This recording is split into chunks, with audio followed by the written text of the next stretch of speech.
जय श्री कृष्णा दोस्तों, राधे राधे। आपका मेरे चैनल हमरे मोहन बिहारी जी में बहुत बहुत स्वागत है। आज मैं आपको सुनाने जा रही हूँ देव उत्थान एकादशी की कथा।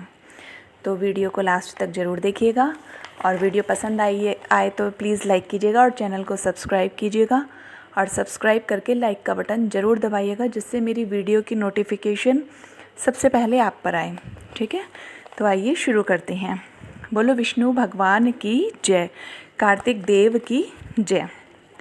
ब्रह्मा जी बोले कि हे मुनिश्रेष्ठ, अब आप पापों को नष्ट करने वाली तथा पुण्य और मुक्ति को देने वाले प्रबोधिनी एकादशी का महात्म सुनाइए। भागीरथी गंगा तथा तीर्थ, नदी, समुद्र आदि तब तक फल देते हैं जब तक प्रबोधिनी एकादशी नहीं आती। कार्तिक मास की शुक्ल पक्ष की प्रबोधिनी एकादशी के व्रत का फल 1,000 अश्वमेघ तथा 100 राजसूय यज्ञ के फल के बराबर होता है। नारद जी ने पूछा कि हे पिताजी, यह संध्या को भोजन करने से, रात्रि में भोजन करने से तथा पूरे दिन उपवास करने से क्या क्या फल मिलता है, उसे आप समझाइए। ब्रह्मा जी बोले, हे नारद, एक संध्या को भोजन करने से 1 जन्म का, रात्रि में भोजन करने से 2 जन्म का तथा पूरे दिन उपवास करने से 7 जन्म के पाप नष्ट हो जाते हैं। प्रबोधिनी एकादशी के व्रत के प्रभाव से सुमेरु पर्वत के समान कठिन पाप क्षण मात्र में ही नष्ट हो जाते हैं। अनेक पूर्व जन्म यह प्रबोधिनी एकादशी का व्रत क्षण भर में ही नष्ट कर देता है। जो मनुष्य अपने स्वभाव अनुसार इस प्रबोधिनी एकादशी का विधि पूर्वक व्रत करते हैं, उन्हें पूर्ण फल प्राप्त होता है।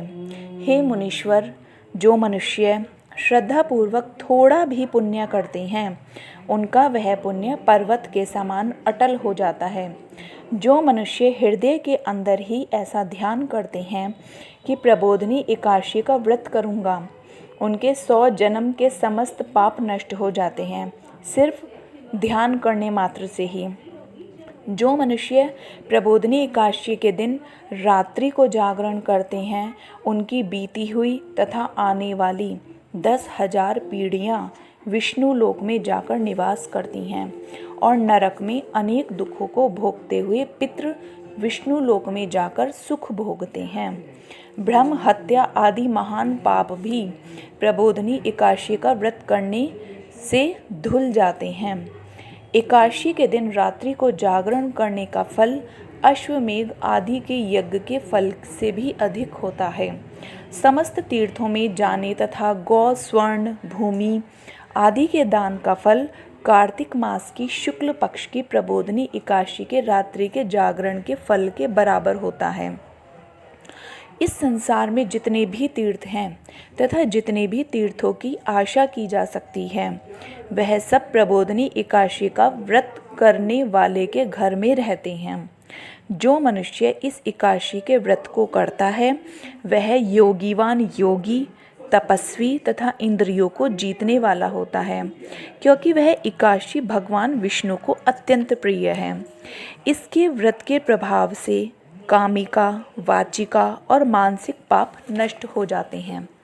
इस एकादशी के दिन जो भगवान की प्राप्ति के लिए दान, तप, होम, यज्ञ आदि करते हैं, उन्हें अक्षय पुण्य मिलता है। प्रबोधिनी एकादशी के दिन भगवान की पूजा करने से बाल, यौवन और वृद्धावस्था के समस्त पाप नष्ट हो जाते हैं। इस एकादशी की रात्रि को जागरण करने का फल चंद्र सूर्य ग्रहण के समय स्नान करने के फल से 1,000 गुना यानी कि 1000 गुना अधिक होता है। जब ग्रहण के समय हम गंगा स्नान के लिए जाते हैं तो उससे भी 1000 गुना फल मिलता है।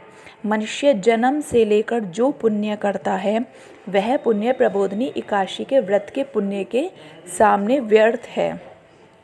इसलिए हे नारद, तुमको भी विधिपूर्वक विष्णु भगवान की पूजा करनी चाहिए। जो मनुष्य कार्तिक मास में धर्मपरायण होकर अन्य व्यक्तियों का अन्न नहीं खाते, उन्हें चंद्रायण व्रत का फल मिलता है। कार्तिक मास में भगवान दान आदि से उतने प्रसन्न नहीं होते जितने कि शास्त्रों की कथा सुनने से प्रसन्न होते हैं। कार्तिक मास में जो मनुष्य भगवान की कथा को थोड़ा बहुत पढ़ते हैं या सुनते हैं उन्हें 100 गौ के दान का फल मिलता है। यानी कि कार्तिक मास इतना पावन है। मनुष्य अपने कल्याण के लिए विष्णु भगवान की कथा सुनते हैं। वे अपने कुटुंब का उद्धार करके 1 सहस्त्र गौ दान का फल पाते हैं। जो मनुष्य प्रबोधनी एकादशी के दिन विष्णु जी की कथा सुनते हैं उन्हें 7 दीप के समान का फल मिलता है। जो विष्णु जी की भक्ति पूर्वक कथा सुनते हैं और कथा बाचने वाले ब्राह्मण की यथाचित पूजा करते हैं तथा उसे संतुष्ट करते हैं वे उत्तम लोक को जाते हैं। इस पर नारद जी बोले, हे ब्रह्मा जी, अब आप एकादशी के व्रत का विधान कहिए और कैसा व्रत करने से मैं कौन सा पुण्य पा सकता हूँ वह भी समझाइए। ब्रह्मा जी बोले कि हे नारद जी, इस एकादशी के दिन मनुष्य को ब्रह्म मुहूर्त में उठना चाहिए और नदी, तालाब, कुआं आदि पर स्नान करके व्रत का नियम ग्रहण करना चाहिए। उस समय भगवान से विनय करनी चाहिए कि हे भगवान, आज मैं निराहार रहूँगा और दूसरे दिन भोजन करूँगा, इसलिए आप मेरी रक्षा करें। इस प्रकार विनय करके भगवान की पूजा करनी चाहिए। उस रात्रि को भगवान के समीप गीत, नृत्य, बाजे तथा कथा आदि से व्यतीत करनी चाहिए। प्रबोधनी एकादशी के दिन कृपणता को त्याग कर बहुत से फूल, पुष्प, अगरबत्ती, धूप आदि से भगवान की आराधना करनी चाहिए। शंख के जल से भगवान को अर्घ्य देना चाहिए। इसका समस्त तीर्थदान आदि से करोड़ गुना फल मिलता है। जो मनुष्य पुष्प से भगवान की पूजा करते हैं उनके सामने इंद्र भी हाथ जोड़ता है। कार्तिक मास में जो विल्लव पत्र से भगवान की पूजा करते हैं उन्हें अंत में मुक्ति मिलती है। कार्तिक मास में जो मनुष्य तुलसी जी से भगवान की पूजा करते हैं उसे 10,000 जन्म के समस्त पाप नष्ट हो जाते हैं। जो मनुष्य इस मास में श्री तुलसी जी के दर्शन करते हैं या छूते हैं या ध्यान करते हैं या रोपण अथवा सेवा करते हैं, रोपण मीन्स उगाते हैं या सेवा करते हैं, वे 1000 कोटि युग तक भगवान के घर में रहते हैं। समस्त मनोकामनाओं को पूरा करने वाले भगवान कदम्ब पुष्प को देखकर अत्यंत प्रसन्न होते हैं। यदि उनकी कदम्ब पुष्प से पूजा की जाए तो यमराज के दुखों को नहीं पाते। जो गुलाब के पुष्प से भगवान की पूजा करते हैं उन्हें मुक्ति मिलती है। जो मनुष्य बकुल और अशोक के फूलों से भगवान की पूजा करते हैं वे अत्यंत काल तक शोक से रहित रहते हैं। जो मनुष्य विष्णु भगवान की सफ़ेद और लाल कनेर के फूलों से पूजा करते हैं, याद रखिएगा, लाल और सफ़ेद कनेर के फूलों से पूजा करते हैं, उन पर भगवान अत्यंत प्रसन्न होते हैं। जो मनुष्य विष्णु भगवान की दुर्वा दल से पूजा करते हैं वे पूजा के फल से 100 गुना फल अधिक पाते हैं। यानी कि विष्णु भगवान की दुर्वा से भी पूजा की जाती है। जो भगवान की शमी पत्र से पूजा करते हैं वे भयानक यमराज के मार्ग को सरलता से पार कर जाते हैं।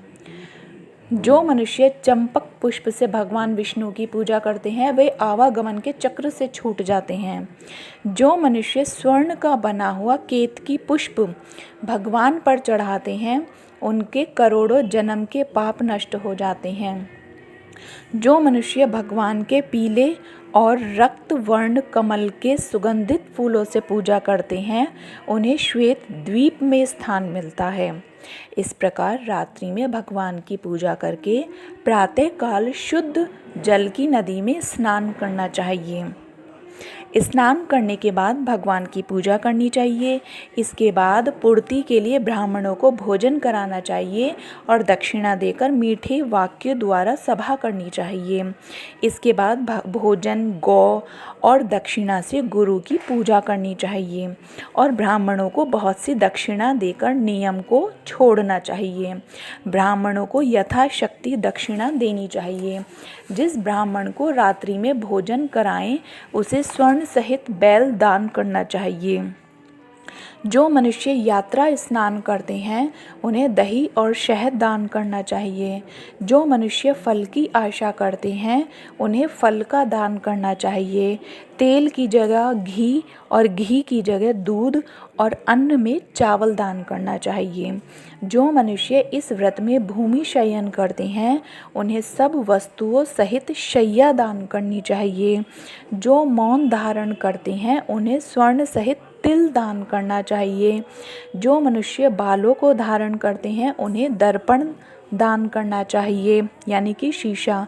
जो मनुष्य कार्तिक मास में उपानह धारण नहीं करते उन्हें उपानह दान करना चाहिए। जो इस मास में नमक त्यागते हैं उन्हें शक्कर दान करनी चाहिए। जो मनुष्य नित्य प्रति देव मंदिरों में दीप जलाते हैं उन्हें स्वर्ण या तांबे के दिए को घी तथा बत्ती सहित दान करना चाहिए। ठीक है, बत्ती और घी के साथ दान करना चाहिए।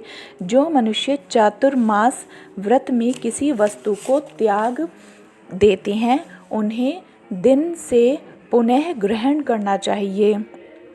जो मनुष्य प्रबोधिनी एकादशी के दिन विधिपूर्वक व्रत करते हैं उन्हें अत्यंत सुख मिलता है और अंत में स्वर्ग को जाते हैं। जो मनुष्य चातुर्मास व्रत को बिना किसी विघ्न के पूरा कर देते हैं उन्हें फिर दोबारा जन्म नहीं मिलता। जिन मनुष्यों का व्रत खंडित हो जाता है वह नरक को जाते हैं। जो मनुष्य इस एकादशी के महात्म को सुनता है व पढ़ता है उसे अनेक गौ दान का फल मिलता है। बोलो कार्तिक के देव की जय, विष्णु भगवान की जय। मेरी वीडियो आपको पसंद आई हो तो प्लीज़ प्लीज़ प्लीज़ लाइक कीजिएगा और चैनल को सब्सक्राइब कीजिएगा और कमेंट में राधे राधे ज़रूर लिखिएगा। जय श्री कृष्ण, राधे राधे।